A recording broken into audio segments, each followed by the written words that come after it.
टंडो बागो जे निजी स्कूल जे CBS इंतजामिया तरफां 5 शागिर्दियाणनि खे इम्तिहान मां बेदखल करण जी इंक्वायरी लाइ वज़ीर तालीम जी हिदायती director private schools Hyderabad Naveed Shahi deputy director Adil Nizamani निजी स्कूल में पहुची ॿिन्हिनि धुरियुनि खां बयान वरितो आहे। Director private schools Hyderabad briefing ॾींदे ॿुधायो त असां तालीम जे वज़ीर जी हिदायत ते हिते अची शागिर्दनि ऐं शागिर्दियाणियुनि संदन माइटनि ऐं स्कूल इंतज़ामिया खां बयान वरिता आहिनि।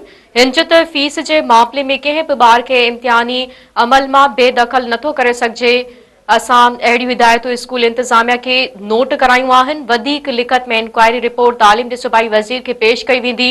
होॾांहुं स्कूल जे मास्तर मुतासिर शागिर्दियाणियुनि जे वालिदैन खां गुल हसन पवड़ हबीबुल्ला पवड़ ऐं ॿियनि मीडिया खे ॿुधायो त असांजे ॿारनि खे स्कूल इंतज़ामिया इम्तिहानी सेंटर मां बेदख़ल कयो हो।